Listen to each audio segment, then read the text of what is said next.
ഇനി നമ്മൾ ഉണ്ടാക്കാൻ പോകുന്നത് ജീര മിഠായിയാണ്. അപ്പോൾ നമ്മളൊരു ഫോളോവർ കമൻറ്റ് ചെയ്ത് ചോദിച്ചിരുന്നു കേട്ടോ. അപ്പോൾ അതിൻ്റെ ബേസിലാണ് നമ്മൾ ചെയ്യുന്നത്.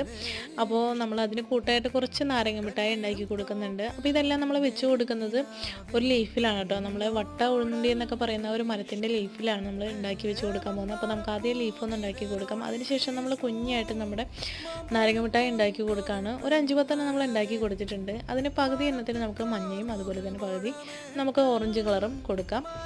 ഇനി നമുക്ക് ജീരമിഠായി കുഞ്ഞായിട്ടൊന്ന് ഉണ്ടാക്കി കൊടുത്തിട്ട് നമ്മൾ അതിനൊരു 3-4 കളേഴ്സ് ഇതുപോലെ ഒന്ന് അഴിച്ചു കൊടുക്കുന്നുണ്ട്. ഇനി നമുക്ക് ആ ലീഫിനെ കളർ ചെയ്ത് കൊടുക്കാം. പിന്നെ ആ ലീഫിൽ വരുന്ന ഞരമ്പുകൾക്കൊക്കെ കളർ ചെയ്ത് കൊടുക്കാം കേട്ടോ. ഇനി നമുക്കതൊക്കെ ഡ്രൈ ആയിട്ട് വരുമ്പോൾ നമ്മൾ ഉണ്ടാക്കി വെച്ചിട്ടുള്ള ഐറ്റംസൊക്കെ ഒട്ടിച്ച് കൊടുക്കാം. നമ്മൾ ഫെവിക്കോൾ വെച്ചിട്ടാണ് ഒട്ടിക്കുന്നത്. അപ്പോൾ നമ്മൾ അതിലെല്ലാം ഇങ്ങനെ നിരത്തി വെച്ചൊന്ന് ഒട്ടിച്ച് കൊടുക്കുകയാണ്. പിന്നെ അതിൻ്റെ സൈഡിൽ നമുക്ക് ഉണ്ടാക്കി വെച്ചിട്ടുള്ള ജീരമിഠായിക്ക് ഒന്ന് ഒട്ടിച്ച് കൊടുക്കാം.